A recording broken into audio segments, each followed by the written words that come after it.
Assalamualaikum warahmatullahi wabarakatuh.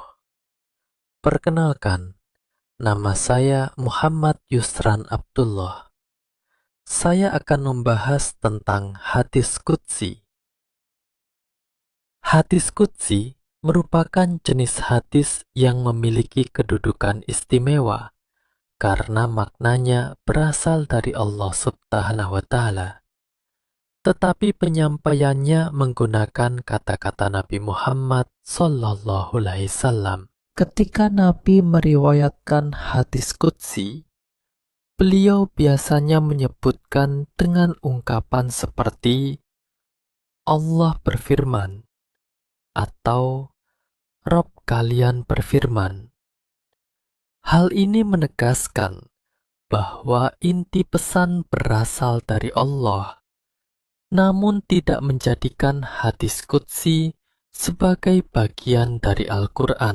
Perbedaan ini sangat penting karena Al-Quran memiliki karakter kemukjizatan, aturan penjagaan, dan ketentuan pembacaannya dalam ibadah, sesuatu yang tidak diberlakukan pada hadis qudsi.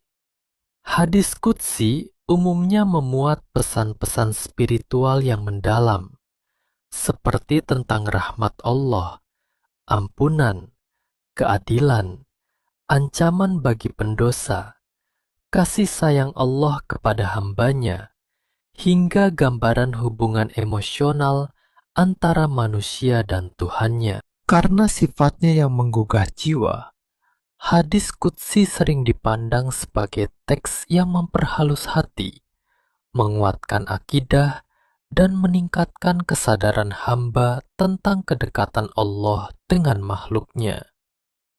Hadis Nabawi merupakan semua bentuk ucapan, tindakan, sikap, dan persetujuan Nabi Muhammad SAW yang tidak bersumber langsung dari Allah, tetapi berasal dari pemahaman, penjelasan, dan ijtihad. Nabi sebagai seorang rasul dan manusia pilihan. Hadis Nabawi mengandung cakupan yang sangat luas karena menggambarkan secara langsung bagaimana Nabi menjalani kehidupan sehari-hari, baik dalam bentuk ibadah, muamalah, akhlak, sosial, politik, maupun kehidupan rumah tangga. Hadis ini menjadi sumber hukum Islam kedua setelah Al-Quran, memberikan penjelasan terhadap ayat-ayat Al-Quran, menguraikan yang masih global. Perbedaan paling mendasar antara hadis qudsi dan hadis nabawi terletak pada sumber maknanya. Hadis qudsi memiliki makna dari Allah, sedangkan hadis nabawi sepenuhnya merupakan penjelasan dan tindakan Nabi berdasarkan bimbingan Allah secara umum, tetapi bukan berupa firman langsung. Meskipun keduanya memiliki nilai yang agung dan menjadi bagian penting dari ajaran Islam, kedudukannya tidak sama dengan Al-Quran, membatasi yang umum, atau memberi contoh praktik ibadah secara langsung.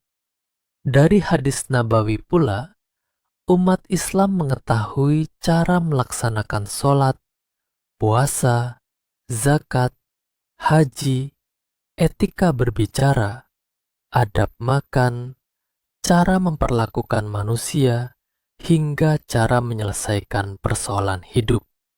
Semua ini menunjukkan bahwa hadis Nabawi bersifat aplikatif dan menjadi pedoman utama dalam membentuk akhlak dan perilaku umat. Al-Quran adalah firman Allah secara lafaz dan makna, sedangkan hadis qudsi hanya memiliki makna dari Allah, dan hadis Nabawi bersifat murni dari Nabi.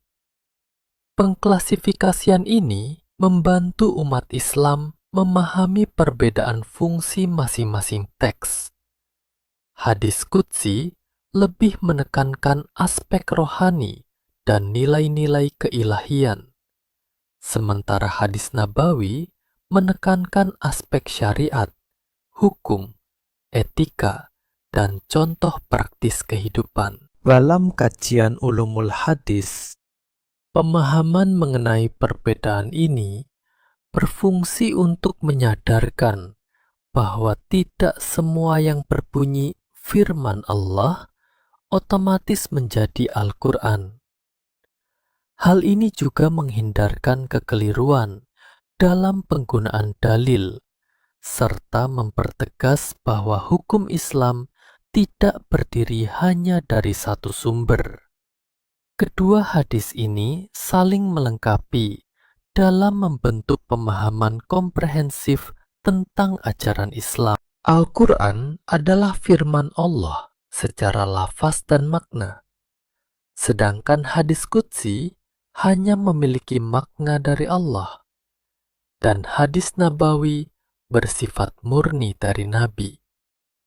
Pengklasifikasian ini membantu umat Islam memahami perbedaan fungsi masing-masing teks.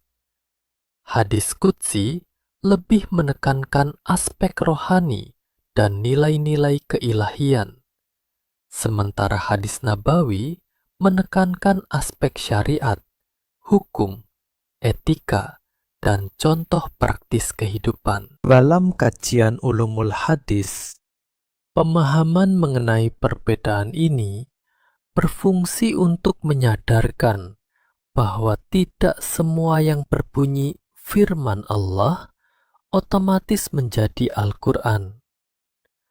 Hal ini juga menghindarkan kekeliruan dalam penggunaan dalil, serta mempertegas bahwa hukum Islam tidak berdiri hanya dari satu sumber. Kedua hadis ini saling melengkapi dalam membentuk pemahaman komprehensif tentang ajaran Islam.